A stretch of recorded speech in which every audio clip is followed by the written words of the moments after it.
Hello guys, అందరికీ నమస్తే.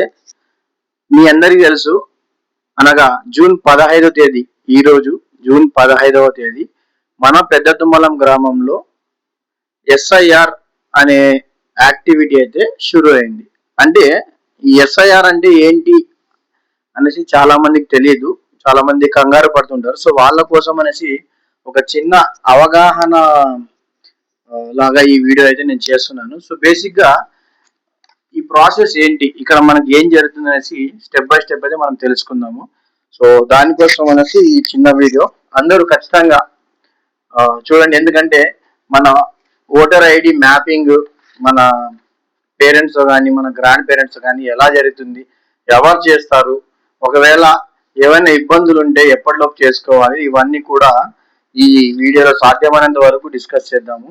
So basic గా మీ అందరికీ తెలుసు ఎస్ఐఆర్ అంటే ఏంటి అనేసి. స్పెషల్ ఇంటెన్సివ్ రివిజన్ అంటే ఆల్రెడీ మనకు లాస్ట్ ఎస్ఐఆర్ వచ్చేసి 2002వ సంవత్సరంలో జరిగింది. అంటే ప్రాబబ్లీ నా ఏజ్ ఉన్న వాళ్ళు ఏ 4th క్లాస్లోనో 5th క్లాస్లోనో లేకపోతే సమ్ అదర్ ఆ క్లాస్లో చదువుతూ ఉంటారు. సో మనకి అప్పుడు ఓటు హక్కు కూడా ఉండదు. సో బేసికల్గా మన పేరెంట్స్కి ఒక్కటే ఓటు హక్కు ఉంటుంది. మన తాత వాళ్ళు ఎవరైనా ఉంటే, తాత అని అవ్వ వాళ్ళు ఉంటే వాళ్ళకు కూడా ఓటు హక్కు అనేది ఉండడం జరుగుతుంది.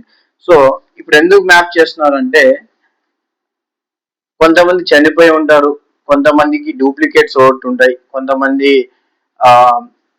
వేరే ప్రాంతాల నుంచి వచ్చి సెటిల్ అయిపోయి ఉంటారు ఇక్కడ. సో అలాంటి వాటిని అన్నిటినీ వెరిఫై చేసుకొని రిమూవ్ చేయడానికి లేకపోతే ఓటర్ లిస్ట్ ని అప్డేట్ చేసుకోవడానికి అయితే ఈ ప్రక్రియ అనేది జరుగుతుంది. సో మీకు ఇప్పుడు అర్థమైంది ఎస్ఐఆర్ అంటే ఏంటి అనేసి. సో ఇది 10 నుండి 20 సంవత్సరాలకి ఒకసారి జరుగుతుంది. మొత్తం ఓటర్ల లిస్ట్ ని మొదటి నుండి చెక్ చేస్తారు. ఒక్కో ఓటర్ని 2002 పాత లిస్టుతో కంపేర్ చేసి వెరిఫై చేస్తారనమాట. సో ఇప్పుడు ఏపీలోను అంటే మన ఆంధ్రప్రదేశ్, కర్ణాటక అలాగే తెలంగాణలోను కూడా ఈ జూన్ నుంచి మనకి ఇక్కడ జరుగుతుంది. సో ఈ ప్రాసెస్ ఎందుకు ఎస్ఐఆర్ జరుగుతుందనేసి మీరు ఇప్పుడైతే తెలుసుకున్నారు. సో ఏం జరుగుతుంది ఇక్కడ ఈ ఎస్ఐఆర్ లో ఏం జరుగుతుంది? ఎలక్షన్ కమిషన్ అనేది ఒక కొత్త బిఎల్ఓ యాప్ ని తీసుకొచ్చింది అనమాట. ఆ బిఎల్ఓలు అనగా బూత్ లెవెల్ ఆఫీసర్స్ వాళ్ళు ఏం చేశారంటే, ఇప్పటి ఓటర్లను అంటే 2026 సంవత్సరంలో ప్రజెంట్ ఎవరైతే ఓటర్స్ ఉన్నారో వాళ్ళ ఓటర్ ఐడీస్ అన్నిటిని 2002 లిస్ట్ లో ఉన్న వాళ్ళతో లింక్ చేస్తారు. అంటే ఏంటి, ఇప్పుడు సపోజ్ నాకు 2002 సంవత్సరంలో ఓటు హక్కు లేదు, 18 ఏళ్ళు లేవు నాకు.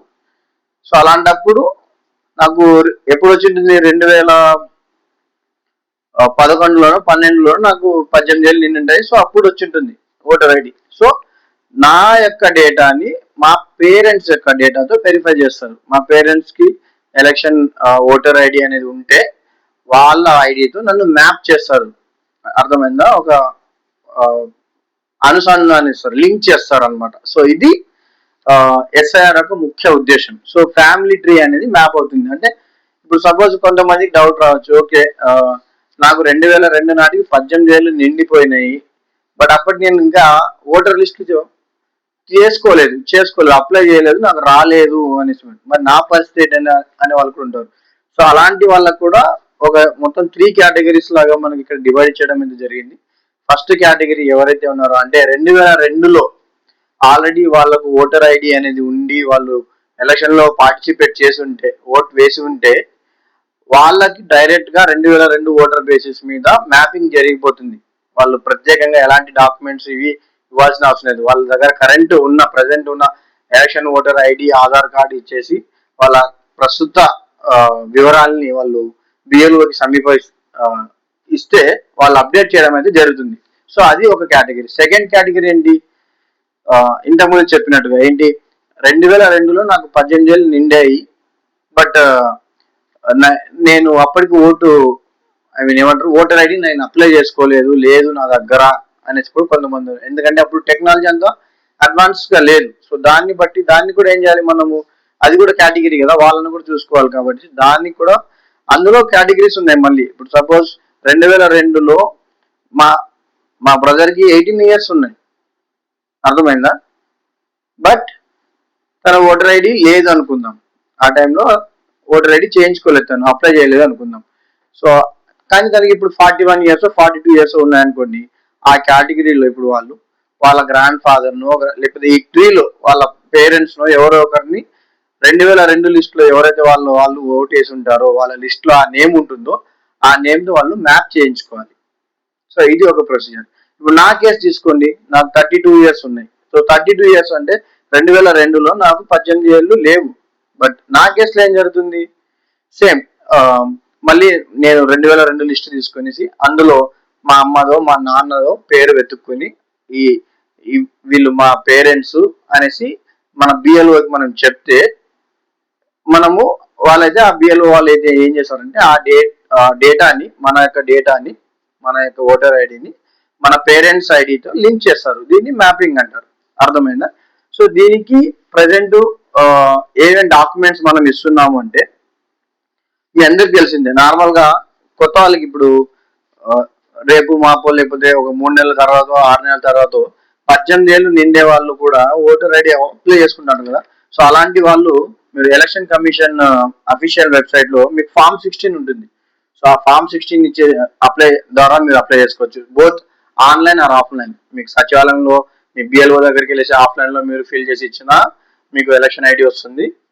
అలాగే లేదు మీరు అంత టైం చేసి నేను ఇక్కడ ఇంట్లో నుంచే చేసుకుంటానంటే మీరు డైరెక్ట్ గా ఈసీఐ అఫీషియల్ పోర్టల్ నుంచి ఫామ్ 6 మీరు ద్వారా మీ డీటెయిల్స్ ఫిల్ చేసి సబ్మిట్ చేస్తే ఆ కన్సర్న్ బిఎల్ఓకి మీ అప్లికేషన్ వెళ్తుంది. వాళ్ళు మీ ఇంటి దగ్గరకు వచ్చేసి వాళ్ళు వెరిఫై చేసుకునేసి ఫీల్డ్ వెరిఫై చేసుకుని అంతా క్లియర్ గా ఉంది అంటే మీకు నెక్స్ట్ విదిన్ 45 days లోపు మీకు ఓటర్ ఐడి అనేది జనరేట్ అవుతుంది. సో ఇది ఫామ్ 6 కొత్తగా రిజిస్టర్ అయ్యే వాళ్ళకి. అండ్ దెన్ ఫామ్ 7 ఉంటుంది. ఫామ్ 7 కూడా ఎందుకు, ఇప్పుడు సపోజ్ ఎవరైనా ఫ్యామిలీలో మెంబర్స్ చనిపోయి ఉంటారు కదా, సో అలా లేకపోతే ఎవరికైనా 2 డ్యూయల్ కార్డ్స్ ఉంటాయి, 2 different voter ID numbers 2 duplicates ఉంటాయి. సో అలాంటి వాళ్ళు ఈ ఫామ్ 7 యూజ్ చేసి, సపోజ్ ఇప్పుడు నేను చదువుకునేటప్పుడు నాకు ఇంకో చోట ఓటర్ ఐడి వచ్చింది, ఇక్కడ ఊర్లో ఒక ఓటర్ ఐడి వచ్చింది. సో అలాంటప్పుడు నేను ఎక్కడ ఉంటాను, ఊర్లో ఉన్నప్పుడు నాకు ఊర్లో ఉన్నదే నాకు కావాలి, నాకు ఇదే మెయిన్ అనుకున్నప్పుడు మీరు చదువుకున్న చోట లేకపోతే మీరు పనిచేసే చోట అక్కడ ఉన్న ఓటర్ ఐడిని మీరు రిమూవ్ చేసుకోండి. దాన్ని రిమూవ్ చేసుకోవడానికి ఫామ్ 7 అయితే మీరు యూటిలైజ్ చేసుకోండి. ఫామ్ 8, ఈ ఫామ్ 8 లో ఏం జరుగుతుంది అంటే, సపోజ్ నా పేరులో స్పెల్లింగ్ మిస్టేక్ అయింది, లేకపోతే మా ఫాదర్ పేరులో స్పెల్లింగ్ మిస్టేక్ అయింది, అడ్రస్ స్పెల్లింగ్ ఏదో చిన్న చిన్న మార్పులు కావాలి. అలాంటప్పుడు మీరు ఫామ్ 8 అనేది మీరు యూజ్ చేసుకోవాలి. ఫామ్ 8 యూజ్ చేసి మీకు ఏదైతే మోడిఫికేషన్స్ ఉన్నాయో ఆ మోడిఫికేషన్స్ అన్ని లిస్ట్ చేసి దానికి సంబంధించిన కన్సర్న్ డాక్యుమెంట్స్ మీరు అప్లోడ్ చేస్తే మీ యొక్క ఓటర్ ఐడిలో డీటెయిల్స్ అనేవి అప్డేట్ అవుతాయి. సో ఇది వచ్చేసి కొత్త ఓటర్ ఎలా చేసుకోవాలి, కొత్త ఓటర్ ఐడిని, డూప్లికేట్స్ ఉన్న ఓటర్ ఐడి ఎలా రిమూవ్ చేసుకోవాలి, ఏ ఫామ్ వాడాలి, అండ్ మీ నేమ్స్ ఏమైనా మిస్టేక్స్ ఉంటే ఎలా ఏ ఫామ్ యూజ్ చేసి చేంజ్ చేసుకోవాలనే ఒక చిన్న ఇన్ఫర్మేషన్. సో దీని తర్వాత ఏంటి,